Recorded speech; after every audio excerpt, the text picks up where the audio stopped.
Alrighty. Welcome back, guys. As usual, this is the Fluff Podcast. As usual, we got the Fluff. Yeah. We got the Mystery Man. And we got the Bert. Today's topic is... more spooky shit. It's like horror stories, part 2. Yeah. Is it part 2 or part 3? I forget. Part 2. It's part 2. Okay, part 2. Or is the if actual you don't remember, we release tried doing this already, and it screwed up. I can't remember if we've done 2 before this or not. I can't remember if we did. Oh, it was 1 the or 2. released part 2. Oh, yeah. Yay. I guess. Who wants to start us off, boys? Well, mine's not long at all. Well, so. then we'll probably start with yours because my 2 that I have are ridiculously long. Or at least the first one, but the second one's shorter. It'll probably take like... It's like, you go first. So, I got the... He's considered the L. Stillborn, or the man who whistles. When I was a little kid, my mother would tell me about L. Stillborn, or the man who whistles in English. So we're going to call him by the man who whistles. The legend of the man who whistles varies from person to person, but this one is the version I grew up with, and personally, the one that I find most frightening. There once was a boy who lived happily with his father and grandfather in Los Llanos, a region in Venezuela. They lived a simple life of farming. However, the boy's parents raised a very spoiled child. One day, the boy asked his father to hunt deer for him to eat, as deer was his favorite. The father decided to please his son and hunt a deer for him to eat. Sadly, after hours of searching, he failed to return with anything. Ever so hungry, upon seeing that his father has returned empty-handed, he took his father's hunting knife and killed him with it. At that moment, the mother and the grandfather rushed inside, only to find the boy standing over his father's corpse. And the mother cried for her husband. The grandfather took it upon himself to punish the boy. First, he tied the boy to a tree, and with a whip he struck his back repeatedly until he bled. Then he would squeeze lemons on his back, and finally he gave him a sack filled with his father's remains and cast him away into the plains to carry him as he set the dogs after him. But before he unleashed the dogs, as the boy walked away, his grandfather cursed to him, "You should not have done this to your father. You will be damned for the rest of your life." His grandfather yelled as he released his grips on the ropes and freed the dogs. As the dogs chased him, the boy whistled. In a very distant manner, followed the traditional music scale, do, re, mi, fa, sol, la, ti, do, or C, D, E, F, G, A, B, C, until the dogs finally caught up to him. And so, the boy was cursed, left to wander the plains, bringing death to anyone who he had made happen to across. Unlike other urban legends of my country, El Saban does not pursue the specific brand of victims, or the man who whistles does not pursue specific brand of victims.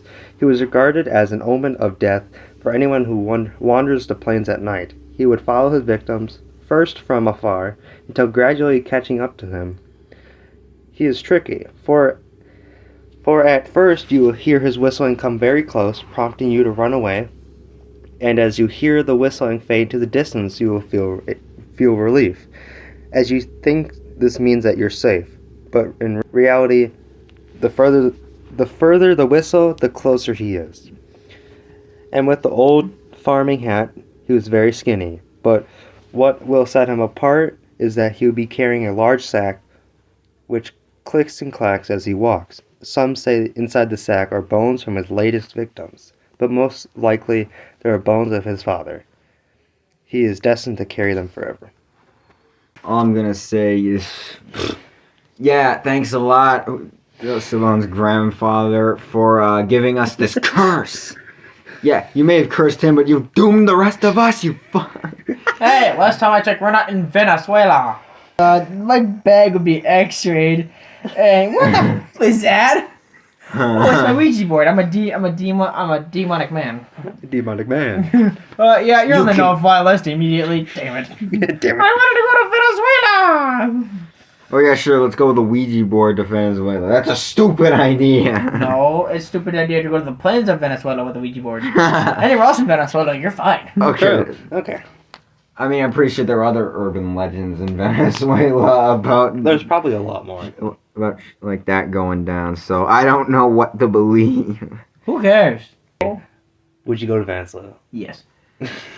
I would go to Venezuela. Yes. Would I go to the plains in Venezuela? No. Never. Wait, did you say alone or alone at night? Because that's a At night. Just Okay. at night in general. Yes. Okay, so the second that sunlight starts going down, you go down. You're God. You're I'm gonna have to like he first starts far away, so it's the whistling sounds like it's like right next to you, and then he So basically, The closer he in is, order the- to survive him for the longest, The closer follow he is, the the whistle. yes, the closer he is, the sound of the whistle is farther away. So So basically, it's the like way So the closer he gets, the sound of the whistle becomes quieter. Yes. That's weird. the smiling man, college girl working on her way home from a long shift at I think it was like Walgreens or local CVS pharmacy where she worked. And anyway, walking home, no big deal, just walking back to her dorm, and all of a sudden, up the street, across the like kitty corner from her, she sees the weirdest mofo ever. He got long black hair. He got that bloodshot eyes, you know, and he's got the long black hair, you know, dark like tattered clothing.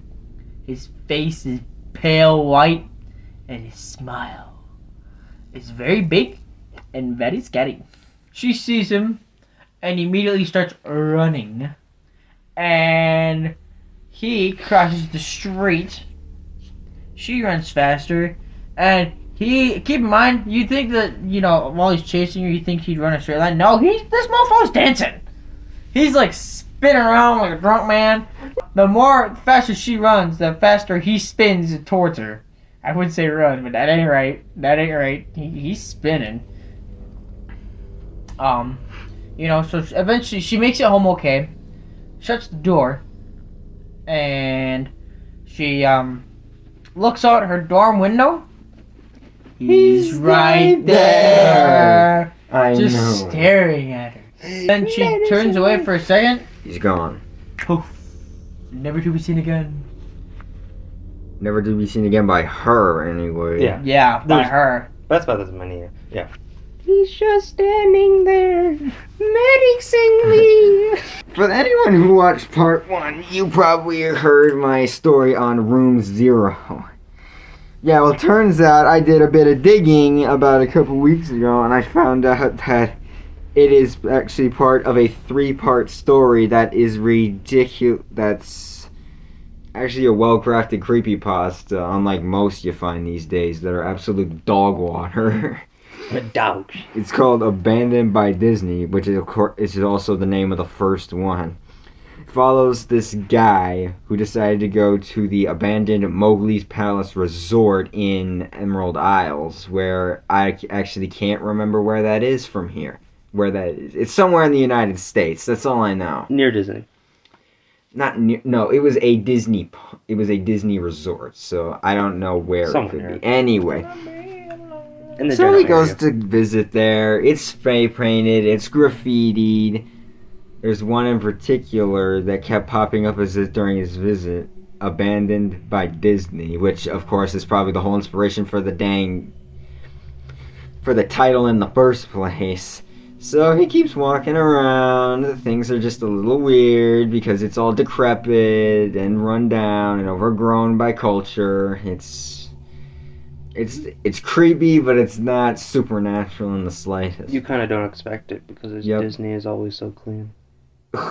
Not this place, it wasn't. So for a little backstory, this place wasn't exactly I don't know how to say it, looked up upon by the residents because it was they had a bunch of homes were torn down to make this place, so they got really pissed about it. Then they also, what was the other thing? They hated the racist looking staff clothing that depicted like African culture, inaccurate African culture, I might add. Anyway, and then because of that and its unpopularity, it shut down ages ago. And then it comes to the mascot's only room.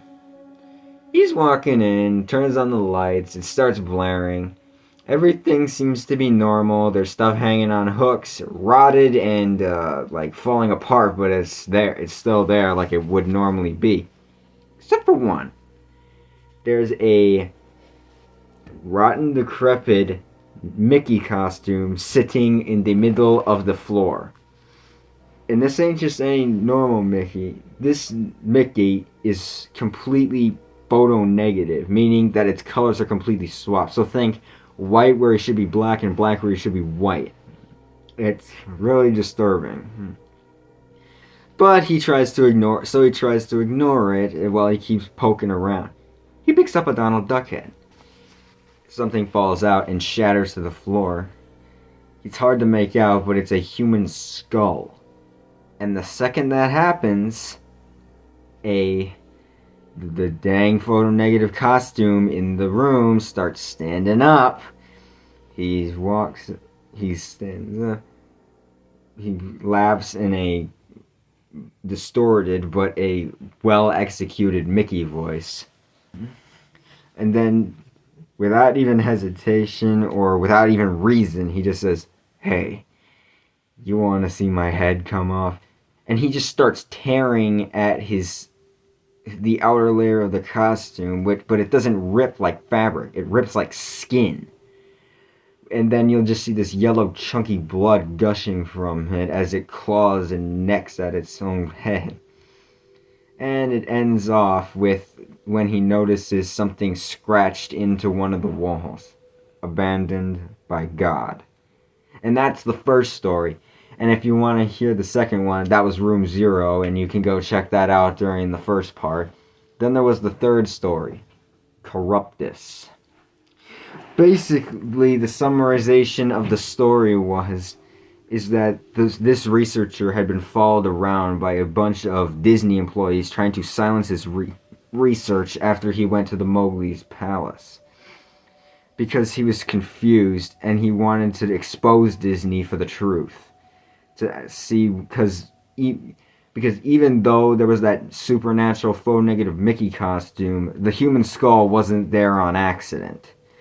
So when he was asking around, and that's how you got the story Room Zero, which was a bunch of like people citing their experiences of Disney.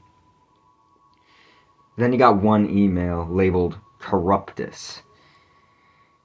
Luckily, he was able to download a file that was attached to the email right before everything that he had shut down. So his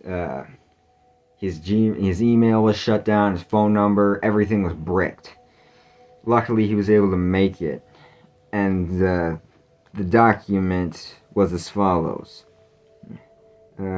summation of Corruptus incidents for January 2015. Known Corruptus incidents up to including January 2015. Treasure Island. Extreme agitation / inappropriate activity within vulture population. Mild to moderate agitation, inappropriate human activity. Resolved Corruptus. Unidentified avian species. Abandoned. Final. Disney's Pop Century Resort. Misplaced and mobile objects. Chronological displacement and anachronism, aka messing things up. Something wasn't right with the time. Unresolved Corruptus. Wandering entity. Pending. Disney's River Country. Microorganism infestation. Unresolved Corruptus. Clearman, aka See-Through Man, aka Friendly John. Abandoned. Final. Imagine Works The What If Lab's second floor. Multiple missing persons reports regarding Dreamfinder School of Drama. Pin screen fatality. Vibrating mirror sickness. Unresolved Corruptus, Willy Wizard, installation. Abandoned, final. Mowgli's Palace, auditory hallucination and or projection. Misplaced and mobile objects. Moderate to severe agitation, inappropriate human activity. Unresolved Corruptus, inverted character. Abandoned, final. The new global neighborhood. Resolved Corruptus, fiber optic worm. Resolved Corruptus, digital howl. Resolved repurposed. Room 0. Sudden onset mass hysteria, auditory hallucination and or projection. Unresolved Corruptus unknown. Contained, final. Basically what this told us is that a corruptus is a physical manifestation of a collective's belief in something. In this case, in a case of some of these, in the case of the Mowgli's Palace incident, the character wasn't just inverted in colors, it was inverted completely. The complete opposite of what a Disney character should be. It wasn't right. But this was the reason why Disney was trying so hard to silence his research. They didn't want anything about the knowledge of Corruptus getting out. Because if it did, you can imagine how much doom that would spell for humanity. Especially considering that some of these are actually meant. The point being, Disney actually tried to create some of these Corruptus. But unfortunately, with every single one of these collective beliefs, there's always the blemishes and the scars and the stuff that turns it truly awful. And besides, if all these things got out too far, you would have to respell Disney as lawsuit. That would be another reason, yes. Anyway, that's the whole Abandoned by Disney series, which I recommend. It's really, really good if you want to read the full thing. It's by Slime Beast. And you really could just go to the Fearfic wiki because the whole story of... Well, actually, the story of Corruptus actually no longer exists on the internet outside this website. So it's on Fandom, it's Fearfic wiki. Abandoned by Disney series if you want to read that whole thing. And finally, to top it all off, we have another creepypasta, which is actually very well written. It's called Burger Entries. Burger is spelled with 2 R's, so B-U-R-G-R-R. That's how it's spelled. Which, of course, obviously makes no sense. Basically, the whole story follows this guy who's noticing something wrong. This drive-thru appeared right next to his house, and the food that was coming out of there just was wrong. It was all meat, all of it, but it was some of it was rotted, some of it was completely unidentifiable, honestly, because it doesn't make any sense. But that's not where it ends, because it appears that whatever this crap is that they're feeding the population, that they're eating, it's not good for them, because it just makes them want to eat more. It's some kind of mind control food or something along those lines. So obviously, noting this, our narrator doesn't mess with this kind of stuff. Smart man. But then these drive-thrus keep popping up everywhere.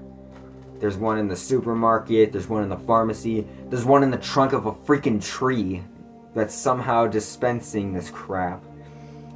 And it just keeps going until and this keeps going on for weeks, noticing, until he finally decides to get to the bottom of some of this, when he finds the set of double green doors that people have been going in and out of, and there's a line right to it. He goes in there, finds that this is some kind of nasty, disgusting buffet of all meat you can think of. And when I say all, I mean all. We had brains, gum tissue, cartilage. Eyeball. I'm pretty sure there actually was eyeballs. Yeah, which is really gross. But otherwise, besides that, besides the constant feeding and the abnormal amount of people actually liking this stuff, nothing seemed out of the ordinary until this tall, pale, white, bulbous-headed creature appears out of nowhere, and which here will be referred to as eggheads, because that's what the narrator has called them. And based on that, he booked it out of there as fast as he could. And then about a week later, he was cornered by one of these things in the alley, but he hit it, and his head actually cracked like an egg, and what came out was some kind of disgusting brain fly, as he refers to it, because that's literally what it looks like. And then then for weeks he follows these flies around until he noticed that they keep going to one area in particular, this blue porta potty, which when he actually decides to investigate that, he goes in, finds a hallway that is too freaking long for the confines of the actual dimensions of the porta potty, and he finds what I can only refer to as the factory where they make all this disgusting slop. And all there is a bunch of brain flies flying around above the catwalks, all making their way to one particular place, which inevitably finds him in some kind of arena-looking place. And oh yeah, one thing I forgot to mention is that every single bits of these meats, whether they're in the package or on the meat itself, has this little winking chef burger on it. Really cartoon looking burger on it. And wouldn't you know it, once he got into that arena, who arrived out of the front? That same burger. Decrepit and disgusting, much to the contrast of his actual, I have to say actual cartoon counterpart. But yeah, he exists. But it's only until he's caught and actually and he's chased out, he's finally decides to freaking leave and just call it quits. But then he's finally run out of his last bit of normal food, so he's given no choice. He eats the meat, gives in, and that's where the story ends. And in case you're wondering, that's what it looked like. It was really disgusting. What was said when they ate the food? Oh yeah, yeah. They said it was the best thing they've ever eaten, which would make no sense if if you guys were given a bunch of just meat slop, would you consider that delicious? No. See? Depends. That's how he knew something was wrong. That and the fact that this freaking drive-thru next to his house, the first drive-thru ever, just popped up out of nowhere. Hey, what's up? Yeah, pretty much. No construction at all. Just appeared. Or at least not any known construction that he saw. What's up? And or heard. Yeah. Yeah, that's even worse. He didn't even hear anything. And you would definitely hear construction. Even if you have a soundproof. So honestly, to sum it up, it was pretty much some kind of poison meat. Mind controlling meat. No, mainly I'm just saying it was some kind of hostile alien-esque or being takeover. And that's basically what the story was. Okay. Take shotgun, egghead. Okay. Do we have any more? Nope. No, honestly, okay. Those were the two I had to talk about. Before we finish, I remind you, who's host? Mystery Man. Okay. I figured as much. Makes sense. Okay. So, Mystery Man's the host. Next week. Okay. Next week. Would you like to finish it off for us? Yes, I will finish it. No. We're not Alright. doing that. It's like Why? we're not doing. I just mean, It's like get we're a not joke. doing that